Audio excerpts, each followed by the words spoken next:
2026 में क्या topics important है, क्या टॉपिक्स आने की संभावना है, वो प्रिडिक्ट कर सकते हैं। वो मैं पूरा प्रूफ के साथ ये एनालिसिस आपको आज करके दिखाऊंगा। मैंने कभी सोचा है कि कैसे हम हर साल ये क्लेम कर देते हैं कि देखो हमारी बुक से इतने टॉपिक्स डायरेक्टली देखने को मिले या क्लास नोट से इतने टॉपिक्स देखने को मिले। जिन स्टूडेंट्स को नहीं पता है एवीकेएस के टेलीग्राम चैनल पे देख लेना, प्रूफ के साथ डला हुआ है। मैं देखता हूँ कि बहुत सारे मेंटर्स भी गलत सिखाते हैं और स्टूडेंट तो गलती कर ही रहे हैं। भाई नेम और प्लेस नहीं लिखना है। देखो 2023 में पर्टिकुलर यूपीएससी ने अपने क्वेश्चन पेपर मेंशन किया कि XYZ या ABC लिखना है। नेम और प्लेस की जगह ये दिल्ली लिख दे रहे हो या चंडीगढ़ लिख दे रहे हो या कोई और प्लेस लिख दे रहे हो, गलत, बिल्कुल गलत है। सारे स्टेक होल्डर्स हमको तैयार करने हैं। विमेन आ गया, स्मॉल एज पीपल आ गया, चाइल्ड आ गया, ट्राइबल्स आ गए, ट्रांसजेंडर्स आ गए, तो ये सारी चीजें हमको तैयार करनी है। नॉन टॉपिक को फाइनल पेपर में लिखते हो, ये समय भी बचाता है और ये नंबर भी ज्यादा दिलाता है as compare to other topics. तो तैयारी ऐसे होनी चाहिए दोस्त। जो स्टूडेंट्स इतनी प्रैक्टिस कर लेता है, इतना पढ़ लेता है, उसका एग्जाम कैसे रुक जाएगा, वो कैसे ना लिखना आएगा उसको। कंटेंट भी हम प्रोवाइड करवाएंगे आपको, आपके नोट्स भी बनवाएंगे, आपसे प्रैक्टिस भी करवाएंगे, आपसे टेस्ट भी लगवाएंगे, सोचने का क्या सही तरीका है, एग्जाम की क्या डिमांड है, उसको कैसे मीट करना है, ये सब चीज हम बताएंगे।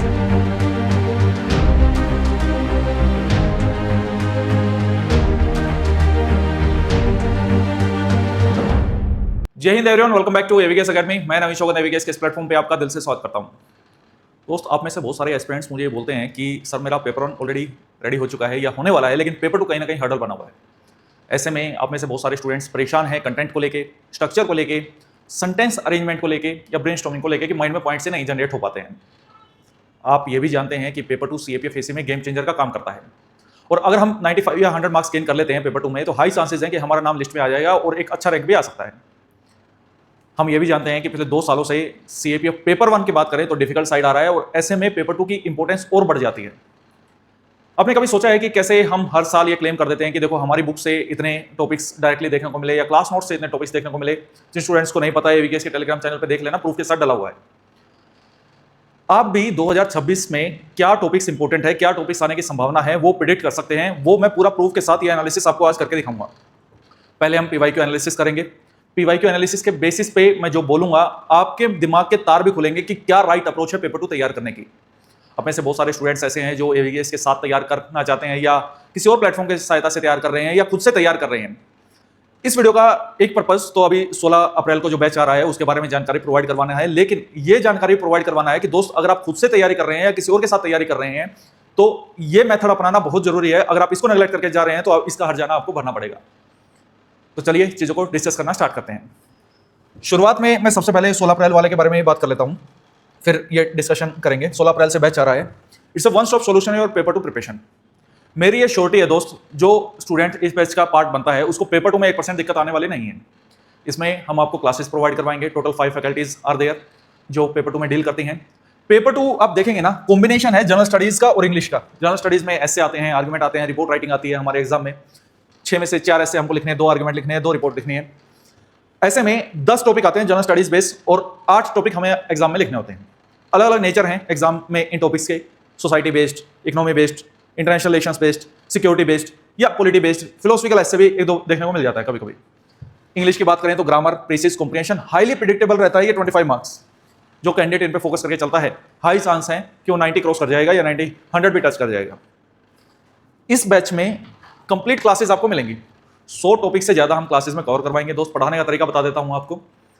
उसमें कंटेंट भी हम प्रोवाइड करवाएंगे आपको, आपके नोट्स भी बनवाएंगे, आपसे प्रैक्टिस भी करवाएंगे, आपसे टेस्ट भी लगवाएंगे, सोचने का क्या सही तरीका है, एग्जाम की क्या डिमांड है, उसको कैसे मीट करना है, ये सब चीज हम बताएंगे।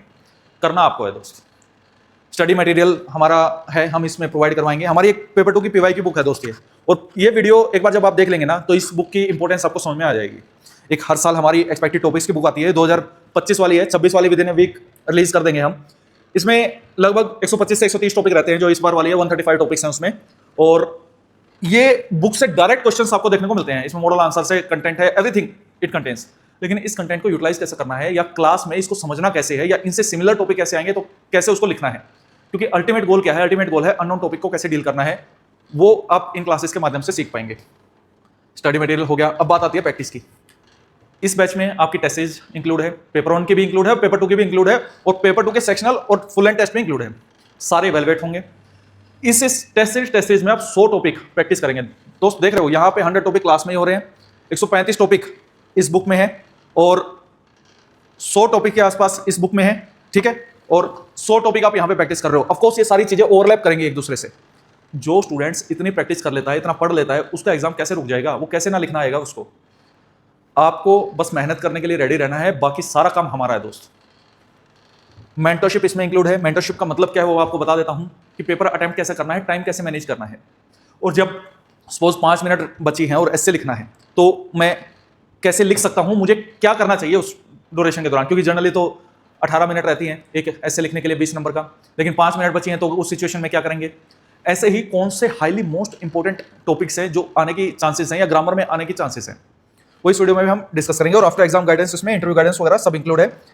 50 स्टूडेंट्स का बैच रहेगा दोस्त, और जो फर्स्ट 20 स्टूडेंट्स होंगे उनको स्पेशल डिस्काउंट भी रहेगा। ऑफलाइन में है, दिल्ली में हमारा उत्तम नगर ईस्ट में। कोई डाउट आता है गिवन नंबर पे कॉल कर सकते हैं, कोई और डिटेल चाहिए तो। अब एनालिसिस पार्ट हम डिस्कस कर लेते हैं, जो मैंने स्टार्टिंग में आपको बताया था कि टॉपिक्स प्रेडिक्टेबिलिटी कैसे होती है।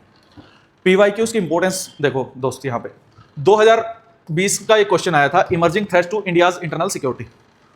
अगर जिस भी कैंडिडेट ने 2020 में, मान लो 22 में पेपर लिखना है, 23 में लिखना है, 24 में लिखना है, 25 में लिखना है, उसने पीवाईक्यू करने बहुत जरूरी है। पेपर 1 में भी, अच्छा पेपर 1 के आपको ऐसे एनालिसिस चाहिए तो बताओ, पेपर 1 के भी करके दिखाऊंगा। पेपर 1 में भी ऐसे थीम्स रिपीट होती हैं और इसलिए हमने पीवाईक्यू ब्रह्मास्त्र निकाला हुआ है उसके लिए।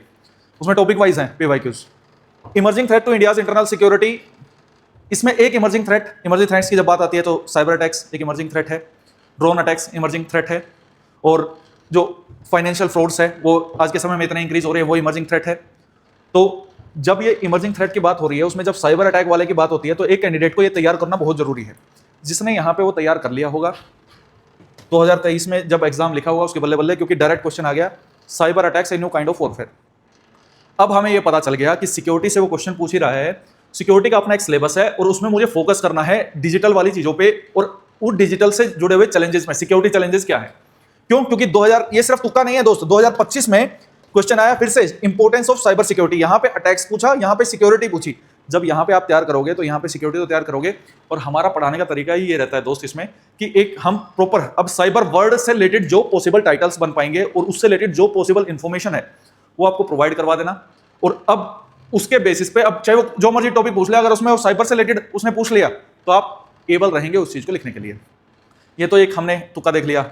बहुत सारे स्टूडेंट्स इसको तुक्का बोलेंगे कि सर तुक्का लग गया, इसमें क्या दिक्कत है, और दिखाता हूं आपको।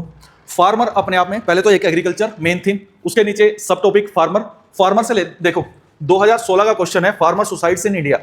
अपने आप में एक चिंता की बात है। मोस्टली एसेस प्रॉब्लम बेस्ड पूछती है यूपीएससी। प्रॉब्लम है फार्मर वेव्स और ये सुसाइड्स। उसके बाद 2018 में क्वेश्चन फिर से आया, 2018 में फार्म वेवर से रिलेटेड कि पॉपुलिस्ट मेजर है, मायोपिक है। तो ऐसे में ये एक प्रॉब्लम चल रही थी, सरकार ने फार्म वेव करना, लोन वेव करना स्टार्ट कर दिया कि भाई उनका कर्जा माफ कर दो। उसके बाद 2019 में क्वेश्चन आया, सस्टेनेबल फार्मिंग सॉल्यूशन है, ये सॉल्यूशंस नहीं है। तो जब एक कैंडिडेट फार्मर के रिगार्डिंग चीजों को तैयार कर रहा है या एग्रीकल्चर के रिगार्डिंग तैयार कर रहा है तो वो सारे ऐसे लिखने को एबल रहेगा, समर्थ रहेगा उस चीज में। 2020 में फिर से क्वेश्चन आया कि impact of new agriculture laws on the farmers, report लिखनी आई इस पे। 2021 में इसी पे क्वेश्चन आया, farmer protest are politically motivated, argument लिखने आया। ये 3 ऐसे के फॉर्म में आए, ये रिपोर्ट और ये आर्गुमेंट के फॉर्म में आया। कौन कहता है कि क्वेश्चन रिपीट नहीं होता पेपर 2 में? ये देखो सामने उसके, ये दिखाओ उसको। तैयारी, अब farmer is the centre point, उसके 360 डिग्री में अब जो जो चीजें हैं वो आपने अगर तैयार कर लीजिए। इसमें डबल करने की बात आ गई इनकम को, इसमें स्टबल बर्निंग भी आ गया, इसके रिगार्डिंग जो जो चैलेंजेस है फार्मर से जुड़े हुए और उसके जो जो सॉल्यूशंस हैं वो आपने तैयार कर लिए दोस्त। आपका एग्जाम नहीं रुकने वाला, चाहे फार्मर पे कुछ ही पूछता रहे। अदर देख लेते हैं उस चीज में। 2017 का टॉपिक है cashless transaction scope and future in India. 2024 का टॉपिक है digital economy opportunity and challenges. क्या डिफरेंस है भाई दोनों में? जिसने ये पीवाईक्यू तैयार कर लिया होगा उसके लिए क्या बड़ी बात थी ये लिखना 2024 में। जब आप नॉन टॉपिक को फाइनल पेपर में लिखते हो, ये समय भी बचाता है और ये नंबर भी ज्यादा दिलाता है as compare to other topics. तो तैयारी ऐसे होनी चाहिए दोस्त। और देख लेते हैं, आपके सामने ही है। 2017 में आर्गुमेंट आया कि यूथ जो है वो एडिक्टेड हो रहा है मोबाइल्स के। मोबाइल का चलन ज्यादा आया, जियो आया था 2016 में, एडिक्ट हो रहे हैं। फिर गेमिंग का कल्चर आया। 2019 में क्वेश्चन पूछा कि ऑनलाइन गेम्स जो हैं वो डेंजरस हैं यूथ के लिए, इसी चीज से जुड़ा हुआ है। और फिर 2022 में फिर से क्वेश्चन उसने पूछा आर्गुमेंट के फॉर्म में कि video games sharpen the mind, कि नहीं पॉजिटिव साइड भी आप देखो उसकी कि वीडियो गेम्स की, क्योंकि ये अपने आप में डिबेट बन गया इस चीज पे। तो इस जब यूथ अपने आप में एक स्टेक होल्डर है, उसके रिगार्डिंग आपको 360 डिग्री में आपको तैयार करना है कि मोबाइल के एडिक्टेड हो रहे हैं, फिर ऑनलाइन गेमिंग एडिक्शन हो रहा है उस चीज का या डेंजरस है वो उसके लिए, फिर वो बाद में अपने आप को करेक्ट कर रहा है कि नहीं आर्गुमेंट लिखो इस पे कि वो सही है या गलत है, शार्प करते हैं माइंड को या नहीं करते हैं। अदर देख लेते हैं उस चीज पे। हमें पता है रशिया यूक्रेन का इशू लंबे समय से चल रहा है। आज के समय में ग्लोबल पीस अपने आप में काफी इंपॉर्टेंट मुद्दा है। क्वेश्चन आया 2022 में, what can be done to stop the wars. क्यों? क्योंकि विश्व शांति स्टैब्लिश करनी है। World peace most important word हो गया है। सेम 2024 में क्वेश्चन पूछा गया कि भाई global peace and national defence budget, peace पे इंपॉर्टेंट करना, फोकस करना है। मीनवाइल 2025 में फिर से क्वेश्चन पूछा गया, cultural diplomacy and the world peace.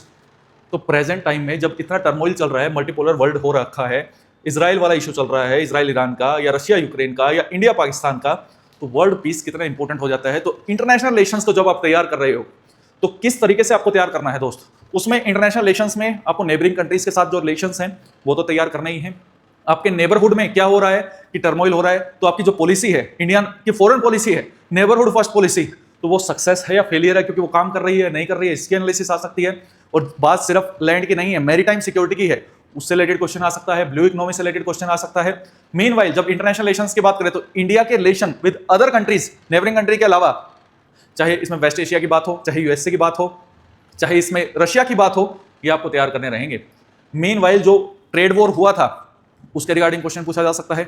इसके अलावा जो ट्रेड डाइवर्सिफिकेशन है उसके रिगार्डिंग क्वेश्चन पूछा जा सकता है। मतलब कहने का भाव यहाँ पे ये है, जब इंटरनेशनल रिलेशंस आप सेंटर में रखते हो, उसी से फिर फर्दर क्वेश्चंस निकलेंगे, और वो क्वेश्चंस आपको जब आप 360 डिग्री में तैयार करोगे तो कैसे नहीं यार लिख पाओगे उस चीज को। तो यही हमको सीखना है, यही हमको लिखना है। अदर देख लेते हैं, अदर एग्जांपल्स। ये रिपोर्ट आई वाटर स्कैरसिटी में 2019 में, और 2023 में सेम रिपोर्ट आई कि depletion of water table level. अब जिसने ये पीवाईक्यू कर लिया होगा, यहाँ कहाँ दिक्कत आई होगी दोस्त उसको, 2023 में तो फिर आराम से कर लिया होगा उस चीज़ में। और देख लेते हैं, मतलब रिपोर्ट में भी वो होता है। अच्छा, मैं आज भी देखता हूँ कि बहुत सारे मेंटोर्स भी गलत सिखाते हैं और स्टूडेंट तो गलती कर ही रहे हैं। भाई नेम और प्लेस नहीं लिखना है। देखो 2023 में पर्टिकुलर यूपीएससी ने अपने क्वेश्चन पेपर में मेंशन किया कि XYZ या ABC लिखना है, नेम और प्लेस की जगह ये दिल्ली लिख दे रहे हो या चंडीगढ़ लिख दे रहे हो या कोई और प्लेस लिख दे रहे हो, गलत, बिल्कुल गलत है। और it against the UPSC direction, और यूपीएससी डायरेक्शन के अगेंस्ट जाओगे तो पेनल्टी लगेगी दोस्त। कैंडिडेट को 5 नंबर की पेनल्टी लगी थी। इन्वायरमेंट में देख लेते हैं, 2019 में क्वेश्चन आया, the earth is not for humans only, मतलब अदर स्पीसीज के लिए भी जरूरी है, अर्थ केवल ह्यूमंस के लिए नहीं है। और सेम 2022 में क्वेश्चन पूछा कि campaign to save the endangered species, बिल्कुल सिमिलर टॉपिक, 90% कंटेंट ओवरलैप करेगा एनवायरमेंट का। अदर देख लेते हैं। अभी इसमें रिपोर्ट आई 2020 में, न्यू एजुकेशन पॉलिसी आई थी, उसके रिगार्डिंग 2021 में फिर से अनएम्प्लॉयमेंट के साथ जोड़ के ऐसे पूछ दिया न्यू एजुकेशन पॉलिसी में। मतलब जब आपने न्यू एजुकेशन पॉलिसी को रिपोर्ट पॉइंट ऑफ व्यू से या उसके रिगार्डिंग कोई ऐसा प्रोविजन है जो डिबेटेबल है तो आर्गुमेंट पॉइंट ऑफ व्यू से, या उसको अनएम्प्लॉयमेंट से जोड़ के या भारत की ग्रोथ से जोड़ के या एजुकेशन सेक्टर से जोड़ के, तो आप पूछ सकते हैं उसमें ऐसे की फॉर्म में भी। तो इस तरीके से हमको तैयार करना है। सेम विद नक्सलिज्म, नक्सलिज्म हमारे एग्जाम में ऐसे पॉइंट ऑफ व्यू से भी इंपॉर्टेंट बनता है, आर्गुमेंट पॉइंट ऑफ व्यू से भी इंपॉर्टेंट बनता है, report writing point of view से भी इंपॉर्टेंट बनता है। तो आप रट्टा नहीं मार सकते इस चीज में, ये आपको समझना पड़ेगा इस चीज के रिगार्डिंग। और अर्बनाइजेशन का ये देखो क्वेश्चन आया 2016 में, अर्बनाइजेशन क्या है कि ब्लाइंड वेस्टर्नाइजेशन कर रहे हो आप, मतलब कोई लॉजिक लगा के अर्बनाइजेशन नहीं कर रहे हो, उसको बस फॉलो किए जा रहे हो। इंडिया की डिमांड को समझना जरूरी है। 2016 में पूछा था, 2021 में urbanisation is hazardous to human health, अब वो डायरेक्ट पूछ लिया उस चीज में। तो ये क्वेश्चन इस तरीके से बनते हैं। फर्दर आप देखो, इनफिल्ट्रेशन से रिलेटेड ऐसे आया 2021 में, 2025 में रिपोर्ट पूछ ली इलीगल माइग्रेट से रिलेटेड, तो ये क्वेश्चन बनते हैं। तो आप ये देखो कि यूपीएससी की एक डिमांड है, यूपीएससी उस दायरे में घूम रही है। अब समझ लेते हैं। मैं ये भी बोलता था कि देखो यूपीएससी जब नोटिफिकेशन देती है उसको ध्यान से पढ़ो, सिलेबस को ध्यान से पढ़ो, उसमें सब्जेक्ट ओरिएंटेड भी एग्जाम में क्वेश्चन आते हैं। जैसे हिस्ट्री से भी देखने को मिलेगा, ज्योग्राफी से भी देखने को मिलेगा। ट्रॉपिकल रेन फॉरेस्ट की इंपॉर्टेंस पूछी थी, या आफ्टर इंडिपेंडेंस जो डायस्पोरा है उसका कंट्रीब्यूशन पूछा, या फ्रीडम स्ट्रगल में ट्राइबल्स का कंट्रीब्यूशन पूछा, विमेन का पूछ सकते हैं। तो ये सब्जेक्ट रिलेटेड जो मतलब मोस्टली जो हमारे टॉपिक्स हैं, जनरल स्टडीज बेस्ड पूछ रहा है वो, और यहाँ पे इंग्लिश हमको तैयार करनी है। जब जनरल स्टडीज की बात होती हो, सिक्योरिटी हमको तैयार करना है, इंटरनेशनल रिलेशंस हमको तैयार करना है, सारे हम करवाएंगे, बैच में करवाएंगे।